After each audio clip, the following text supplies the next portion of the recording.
The night was soaked in rain, the kind that blurred taillights and swallowed headlights whole. A narrow road cut through thick forest, leading toward a secluded lake house hidden miles from the main highway. Jessica Lange's voice trembled over the line. 911, what's your emergency? Her whisper was barely audible over the downpour. Hello? I think someone's following me. The dispatcher's voice stayed calm, trained. Ma'am, can you tell me where you are? Jessica's breath came fast, like she was running or had just stopped. I was at the lake house. I left. He doesn't know. But someone's here. I heard. Her words caught in her throat. Footsteps. In sight.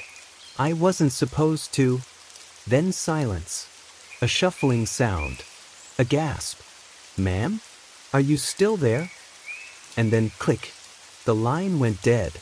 Detective Morgan Keene was on her second cup of black coffee when the call came in. A disconnected 911 from a burner phone. Trace unsuccessful. The call had lasted 28 seconds. The only thing they had? A name, Jessica Lange. The call log pinged from a tower near Eagle Lake. Morgan jotted it down and stared at the name. Something about it made her stomach twist. She hadn't yet seen the note sitting in her inbox. Missing person, Jessica Lange, 28, reported by fiancé Adam Cross at 6:30 a.m. Reported missing, just 9 hours after that call. Too soon, too precise, and too convenient.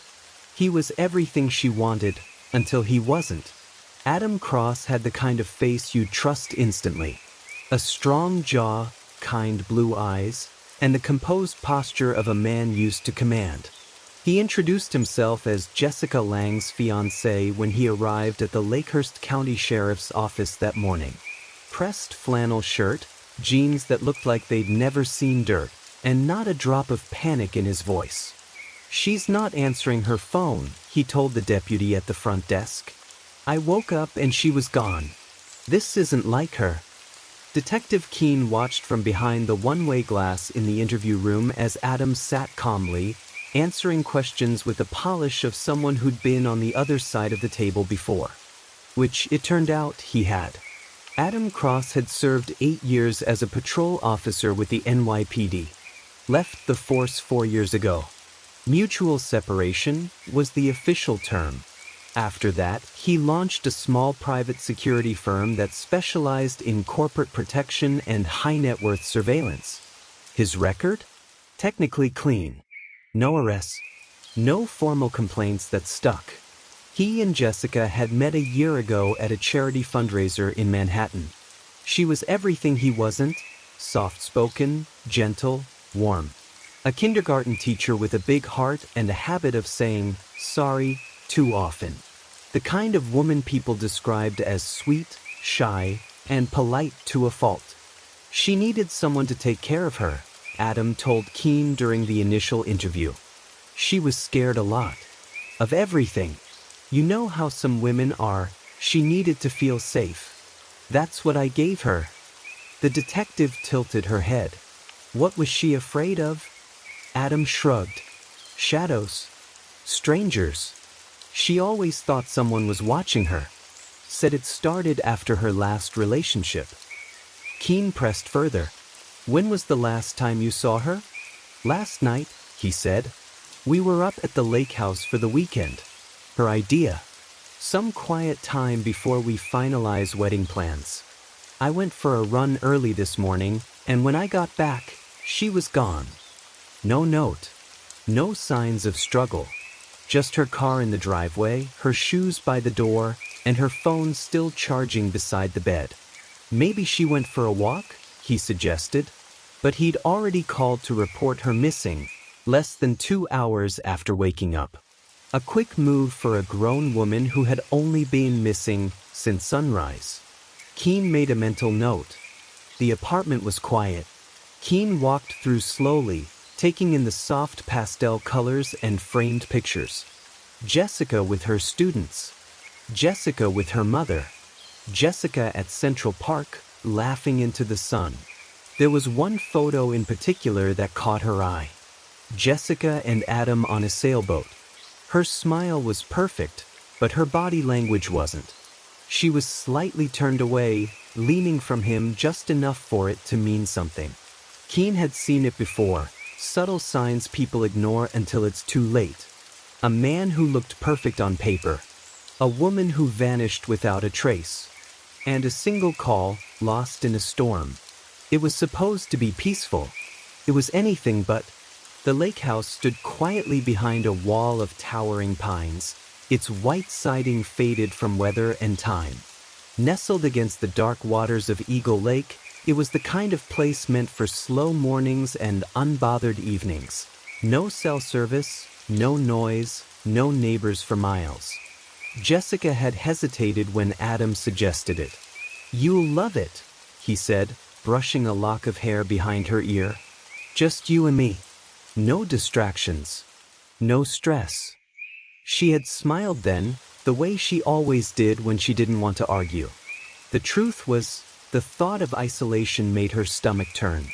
But she said yes anyway, because saying no to Adam was like lighting a fuse, one she never wanted to see explode. They arrived Friday evening. Adam unloaded the car while Jessica stood at the water's edge, watching ripples disturb the still surface. Something about the silence felt wrong. Too absolute. Inside, the house smelled of cedar and old pine. The living room was neat, almost too neat. Jessica noticed the locked drawer in the coffee table, the security cameras perched above the windows, the padlock on the basement door. She asked about the cameras. "Just for safety," Adam said, smiling. She nodded. By Saturday, she had begun to feel the familiar weight of anxiety pressing on her chest. Adam was in a good mood, too good, attentive, charming, watching her too closely. When she took a walk around the property, she noticed fresh tire tracks near the shed behind the house. She hadn't seen those before. When she asked Adam about them, he waved it off. Probably just the landscaper. Comes by when we're not here. But something didn't sit right. That night, she wrote in her journal, brief entries, scribbled fast, like she didn't want to be caught writing them. "He's different here. The woods make everything louder. I feel like I'm being watched even when I'm alone. I heard something in the attic last night. Maybe a raccoon. Maybe not. I didn't tell him. I don't trust him to care anymore." On Sunday morning, she woke early, heart pounding, breath short. She was alone in the bed. The front door was slightly ajar. And on the kitchen table sat a cup of coffee. Still warm. Next to it, a folded napkin with a single word written in Adam's handwriting. "Don't run." When the story begins to shift, pay attention to who's telling it. Adam stood at the edge of the lake house porch when the sheriff's deputies arrived. His demeanor was calm. Too calm. "She left sometime early this morning," he said again. "I figured maybe she went for a walk or needed space." The responding deputy, Officer Lila Hart, wasn't convinced. The air was too still, and the man in front of her seemed rehearsed. "Can we take a look inside?" she asked. Of course. Inside, nothing was overtly wrong, but everything felt off. Jessica's shoes were neatly aligned by the door. Her phone was plugged in, screen dark. Her purse still hung on the chair. Her keys, gone. But not her journal. Lila spotted it halfway under the bed in the master bedroom. She didn't touch it. Not yet. She simply made a mental note. People don't leave behind the things that make them feel safe. Back in the living room, Adam explained his timeline. He went for a jog around 6 a.m., came back by 7:30, and Jessica was gone. He said he waited a while, made coffee, and called when she didn't return by 9. He was calm. Logical. Organized. Too many details. Too soon. Lila filed the missing persons report at 10:12 a.m., and by noon, Detective Keene was on her way to the lake. As the hours passed, so did the questions. Why wasn't Jessica's phone taken? Why report her missing so quickly? And why, on the security system that Adam insisted was for safety, was all of Saturday night's footage missing? What? Deleted? Or never recorded at all? Sometimes the most dangerous men wear badges too. Detective Morgan Keene had spent enough years working domestic cases to know when a story didn't add up. Adam Cross's police past made things even more complicated. He knew how to handle interviews, how to answer just enough without incriminating himself. But there was one thing he hadn't counted on. People remember what you used to be. She started digging into his background that same night. At first glance, Adam's file looked pristine. 8 years with NYPD, mostly uneventful, commendations for bravery, solid arrest numbers, high praise from his supervisors. But tucked at the bottom of the personnel record, marked confidential, was a sealed incident report. Officer involved in unauthorized use of force. Victim uncooperative. No charges filed. The file was redacted, but a name stood out: Danielle Rains. A former girlfriend. No phone number listed. No current address. Gone.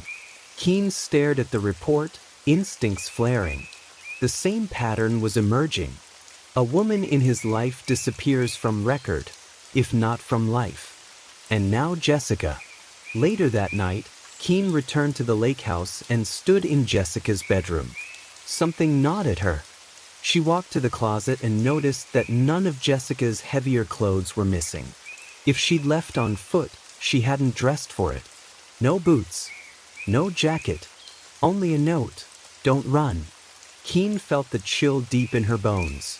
The storm had started, and Jessica Lang was still nowhere to be found. Before Jessica, there was Danielle. Keene found her name buried in old digital footprints, an address in Queens, a college transcript from 10 years ago, and a job application for a bar in Brooklyn that had long since closed. No current social media. No forwarding address. No signs of life since 2017. Danielle had once filed a police complaint, too. Not against Adam Cross by name, but it wasn't hard to read between the lines. The officer she accused was never charged. The file disappeared within months. Keene reached out to a retired NYPD lieutenant who used to work in internal affairs. She was scared, the man said. Said he used to follow her after they broke up. Showed up at her job. Sat in his car across the street all night. Why wasn't anything done? Keene asked. The lieutenant exhaled slowly.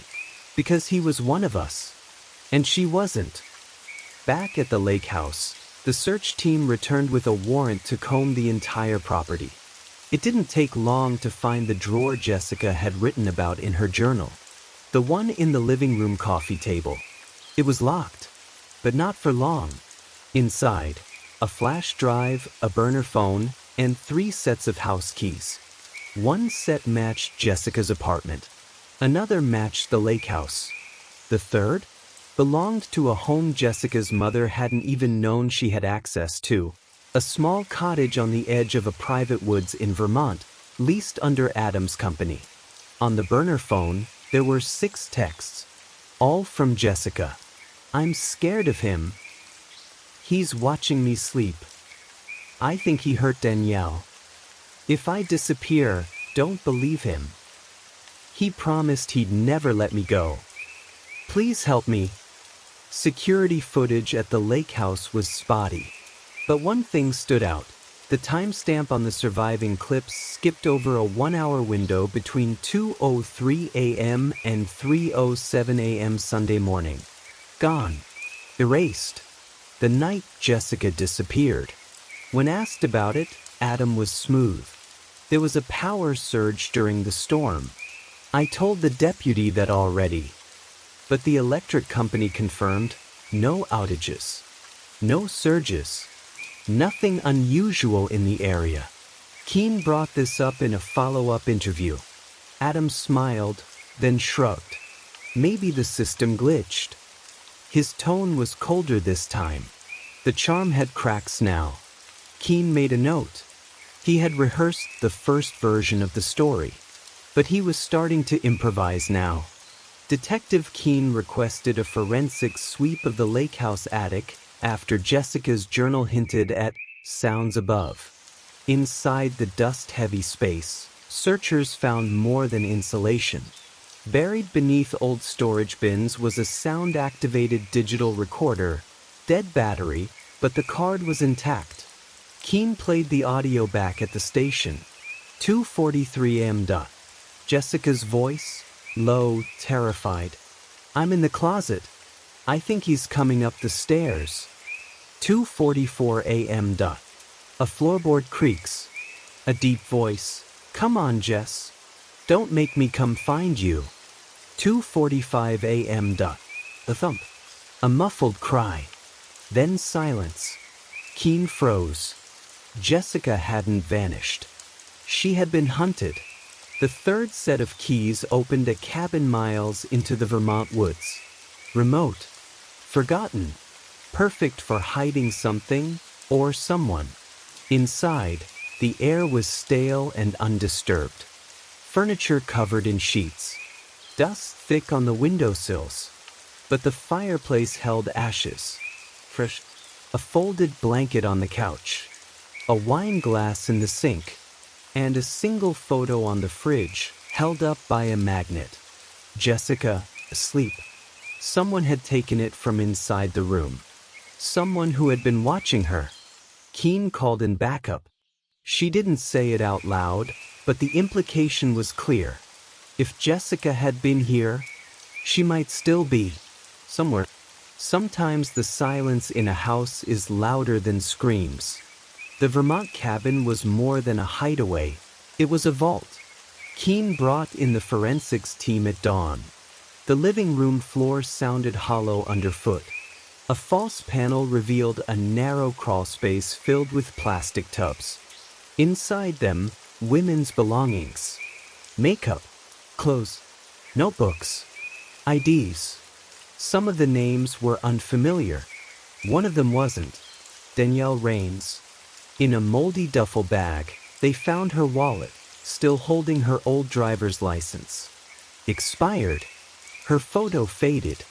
But that wasn't the worst of it. One of the tubs contained dozens of photos, taken without the women's knowledge. Some sleeping, some in the shower, some in public, their eyes looking right past the camera. And one photo, bent and creased, of Jessica, chained to a bed. The flash drive found at the lake house had only one file that wasn't corrupted, an audio file titled, "If Something Happens." Jessica's voice, nervous but deliberate, spoke for nearly 7 minutes. "If you're hearing this, then I'm gone. And it wasn't an accident. I wanted to believe Adam was the man I met. But he's not. He says he loves me, but love doesn't feel like this. Love doesn't mean locking the bedroom door at night and telling me I'm safest when I'm quiet." She continued, breath hitching. "He said he'd never let me go. That I was his to protect. That he protected the others too. I asked him what he meant, and he laughed. Then he said a name I'd never heard before, Monica Lyle. That name hadn't come up yet. Now it would. Monica Lyle, 29. Went missing in 2015 from a small town in Pennsylvania. No known connection to Adam Cross. Until now." Keen pulled her file. The details were eerily familiar. No forced entry. Car left behind. Phone and wallet still at home. A boyfriend who claimed she was emotionally unstable and likely ran off. He was never arrested. Never charged. The boyfriend's name? Evan Reese. Keen ran the name through financial databases. No trace. Until she noticed something strange. A wire transfer made in 2016 to a shell company owned by Cross Protective Services. Adam had used an alias. He had helped cover the vanishing. Or worse, engineered it. The more they searched the Vermont property, the more they uncovered. A hidden cellar. locked from the outside. Inside, chains on the wall, scratches on the wood, fingernail marks. On the concrete floor, someone had scratched a message using a nail. "I'm still here." But the cellar was empty. No body. No Jessica. Just a faint smell of bleach and pine. Still, Keen's gut screamed that someone had been held there recently. Then a deputy called her over.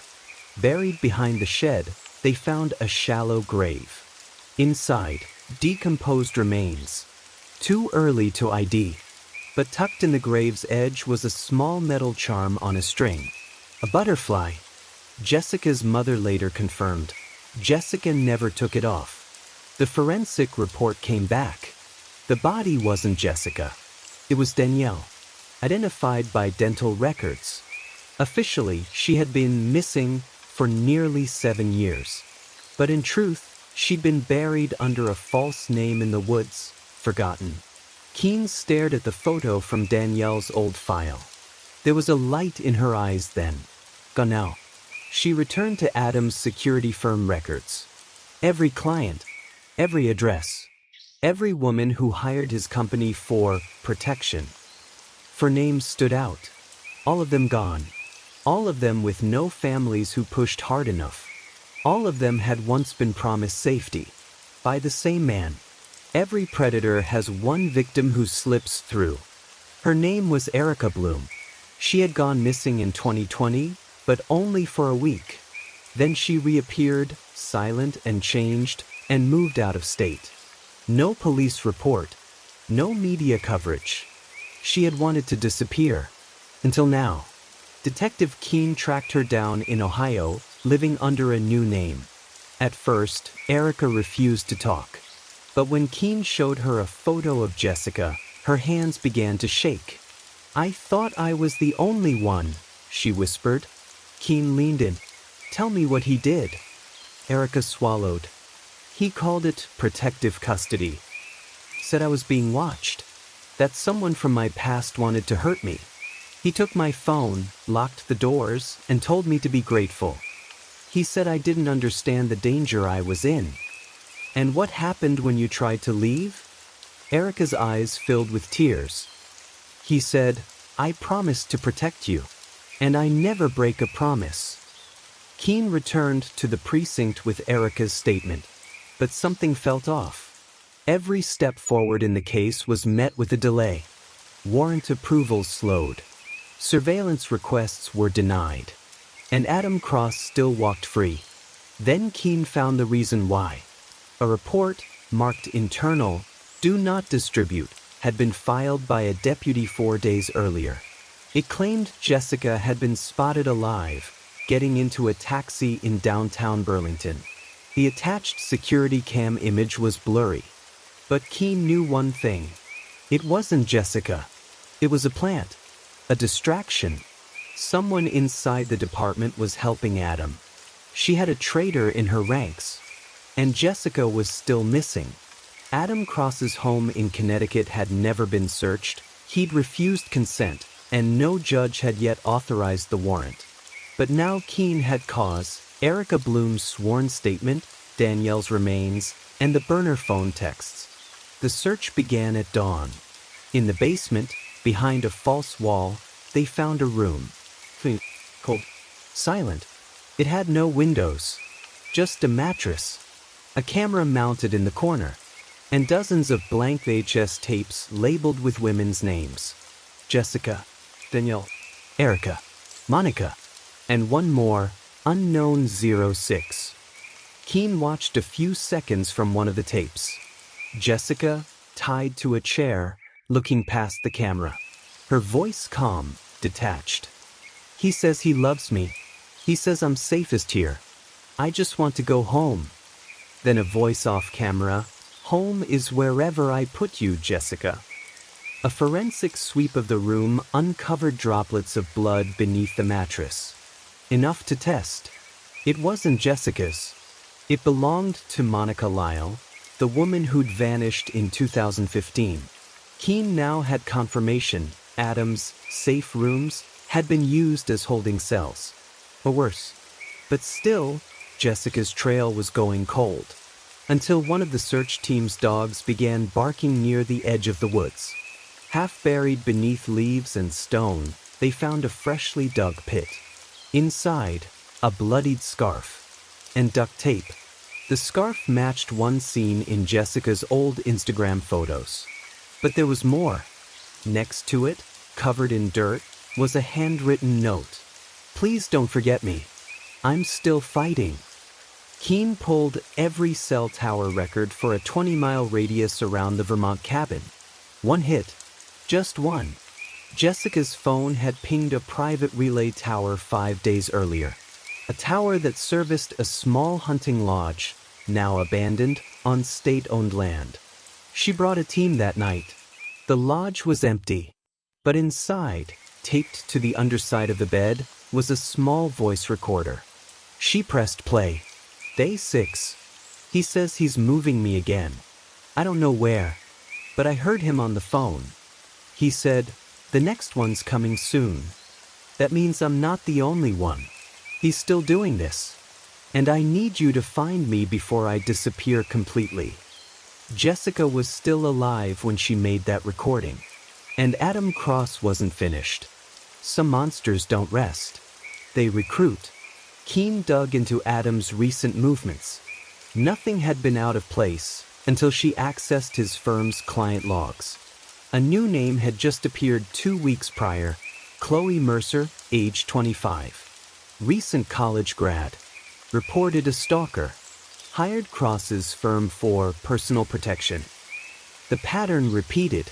Chloe had vanished 2 days ago. No media alert. No family nearby to raise the alarm. She was last seen leaving her apartment with a man in uniform. Adam had already moved on. Keene knew then. Jessica was running out of time. But so was Chloe. Erica Bloom, once again, became the key. In a moment of courage, she returned to Vermont with Keene, retracing every step from the cabin to the place where she'd escaped in 2020. "There was a barn," she said. "Old. I never saw the road, but I could hear trains sometimes. It's where he took me before I broke free." The search began with satellite imaging and land records. 3 possible barns within walking distance of the Vermont property. 2 were collapsed. The 3rd was still standing. Keene got there by midnight. The doors were chained shut from the outside. From within, she thought she heard movement. A soft shuffle. Then silence. The barn was empty. Cold. Quiet. But not untouched. A cot in the corner. A tray of half-eaten food. A bucket of water. Blankets. And on the floor, beside the cot, was a single item. A tan canvas sneaker. Size 6. Jessica's mother confirmed it was hers. Forensics found her DNA on the laces. She had been here, recently. But where was she now? On the wall above the cot, scratched into the wood, was another message. "He's watching them too. Find the girls." Jessica wasn't just thinking of escape. She was trying to save others. Even now, Internal Affairs made its move. One of their own, Officer Derek Madsen, was arrested after Keene discovered he had altered several logs, covering Adam's visits to multiple clients over the years. Madsen had been on Adam's payroll. When confronted, he cracked fast. "He told me he was helping them, keeping them safe. They were going to get hurt," he said. "He never hurt them. He just hid them." "But they died," Keene said. "Danielle, Monica, others." Madsen looked away. "Not all of them." "Where is Jessica?" The pause. Then, he moved her. After the cabin. Said she was too loud. Said she was remembering things she shouldn't. "Where?" He called it the sanctuary. It wasn't on any map. But Keene followed the trail of shell companies and land purchases. Finally, she found it. An old psychiatric retreat in northern Maine. Shuttered for years. Recently leased to a private entity. Adam's signature was buried deep in the records.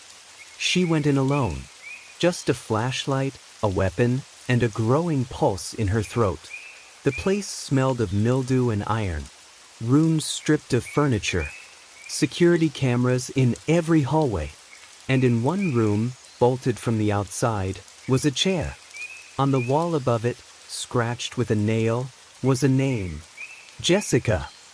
She had been here. She might still be here. But the silence was suffocating. And someone was still watching. The hallway stretched deep into the abandoned retreat, but one door, thick, steel, bolted, stood out. Not like the others. Keen called for backup. No answer. Her radio was dead. She pressed her ear to the door. A sound. Breathing. She whispered, "Jessica?" A voice answered, hoarse and trembling. "Who's there? Are you real?" Keen's hands shook as she worked on the lock. Behind her, something creaked. A step. She turned. Nothing. The door groaned open. Inside, crouched in the far corner, pale and trembling. It was her. Jessica. Alive. But before Keen could reach her, someone grabbed her from behind. Darkness. Keen woke to a pounding in her skull. She was in a different room now. Tied to a chair. Her weapon gone. A light flickered on. Adam Cross stood before her. Smiling. "I always admired your persistence, detective," he said. "But you should have stayed out of it." Keen tried to speak, but the pain in her head made her vision blur. "Jessica's fine," he continued. "Better than fine.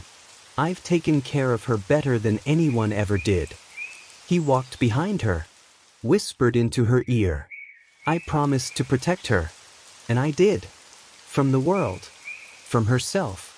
From people like you." A click. He had a syringe. "I don't kill," he said. "I silence. There's a difference."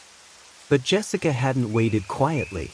While Adam monologued, Jessica, bruised, weak, but furious, had slipped from her own restraints. Keen had left her pocket knife in the room. Jessica crawled through the vent system she'd memorized in the weeks she'd been captive. She found the room. Found Keen. Saw Adam standing over her with the needle. "Hey!" Turned. Jessica charged. The fight was wild. Desperate. Screams and glass shattering. Keen, half-conscious, kicked her chair toward the wall, buying Jessica a few seconds. And then, Jessica struck Adam with a jagged pipe. Twice. He went down. Not dead, but not getting up soon either. Jessica dragged Keen down the hallway as sirens wailed in the distance. The backup Keen had called hours ago had finally arrived. They burst through the doors, weapons drawn. Adam Cross was arrested without a word. His face bloodied. His eyes empty. Jessica collapsed in Keen's arms outside. "I thought I'd never leave that place," she sobbed. "He said no one would believe me. He said no one would come." Keen pulled her close. "You saved yourself. You saved me." Jessica whispered, "There are more like me." He called them his collection. "They're still out there." 3 days later, Keen returned to the Vermont cabin. There was one more place to search, beneath the foundation. A second crawl space, filled with waterproof boxes. Inside one of them was a ledger. Handwritten. Every name. Every woman. Dates. Notes. Photos. Some had a red X. Others were marked pending. Jessica's name had been circled 3 times. At the very end of the list was a final note. "The detective is getting close. Might need to bring her in too. She could use protection." Keen closed the ledger. This wasn't just about Jessica. It was a network. And Adam Cross wasn't working alone. The ledger held names of women, yes, but also of benefactors. Names tied to real estate firms, private security companies, and high-profile law enforcement donors. One name hit hardest: Chief Rourke, Keen's superior. He'd once called Adam an old friend. Keen realized this went higher than she ever imagined. In a locked cabinet at the precinct, Keen discovered sealed cases, missing women whose files had been lost. All had connections to Cross's firm. These weren't cold cases. They were buried. Every victim had one thing in common. They'd filed restraining orders. They'd wanted protection. And they'd all ended up in Adam's care. Jessica agreed to a press interview. "I was told I was being protected," she said. "Instead, I was imprisoned. He made me think the outside world was more dangerous than being locked up." Her story went viral. More women came forward. The silence had been broken. One woman, Maya Kittredge, was found living in a locked basement in upstate New York. She was disoriented, alive, had been missing since 2018. Her captor? Another licensed security officer trained under Cross's firm. This wasn't an isolated case. It was a system. Keen followed the paper trail to a mansion in the Catskills. It looked abandoned. Inside, holding rooms, surveillance feeds, and a board listing future clients. Women.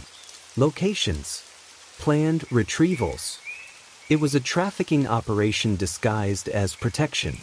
In custody, Adam finally spoke. "They were scared," he said. "I gave them peace. Order. They were safer with me than with the chaos out there." Keen leaned in. "You took their freedom." He stared. "Freedom kills. I saved them from themselves." Chief Rourke was arrested. Bank transfers traced to accounts connected to Cross. Evidence tampering. Case suppression. When confronted, he said only, "You don't stop a flood, you channel it." The department began to crack open. At the retreat in Maine, a hidden chamber was discovered. 9 small rooms. Beds. For lines. Audio equipment. Recordings played soft affirmations. "You are safe here. You are loved here. You are home." Cult conditioning masked as care. Chloe Mercer, the latest victim, was rescued from a remote cabin in the Adirondacks. She had been sedated for days, kept under constant watch. She whispered, "He told me I'd thank him someday. I won't. I never will." Jessica was reunited with her father, estranged for years. She had believed he abandoned her. In truth, Adam Cross had told her that. Created fake letters. Phone calls. "I wanted to find you," her father sobbed. "I never stopped." Jessica broke down in his arms. A shipping warehouse in Jersey held hard drives, IDs, personal effects, evidence of dozens of vanished women. Each had a folder, each marked with a risk level, each scheduled for containment. It was an archive of evil. In a courtroom packed with reporters and victims' families, Jessica took the stand. Her voice never shook. "He told me love meant sacrifice. That freedom was a luxury I couldn't afford. But he was wrong. I remember who I am now." Adam Cross was found guilty on 47 counts: kidnapping, unlawful imprisonment, conspiracy, trafficking. Sentenced to 6 consecutive life terms. He smiled as he was led away. "I kept my promise," he whispered. The FBI released a list of suspects tied to Cross's network. 12 arrests made within a week. More names followed. Each one wore a badge, a suit, a smile. Keen lit a fire in her backyard and fed the original ledger to the flames. Not out of destruction, but release. The victims were being remembered, their stories told. They didn't belong to him anymore. Jessica began writing. Her first entry: "I thought I was broken, but I was just buried. Now I'm digging others out. One word at a time." She published her memoir within the year, The Cage Called Safe. A memorial was built inside the state capitol, dedicated to the lost women. Their names etched in glass. Jessica stood beneath the ceiling, hand on Danielle's name. "They weren't forgotten," she whispered. Not anymore. Detective Keene launched a specialized task force, Project Haven. Their mission: investigate missing persons cases involving abuse of power. In the first year alone, they reopened 312 cases, rescued 19 women. One final storage unit was found in rural Vermont. Inside, only one item: a photograph of Jessica, smiling, free, and on the back, scrawled in Adam's handwriting, "You were never mine to keep." The story made headlines for months. Jessica moved to Oregon. Quiet life. Mountain air. She volunteers with trauma survivors. Keene still calls once a month, just to check in. "You good?" she'll ask. Jessica always pauses, then answers, "Not yet, but I'm getting there."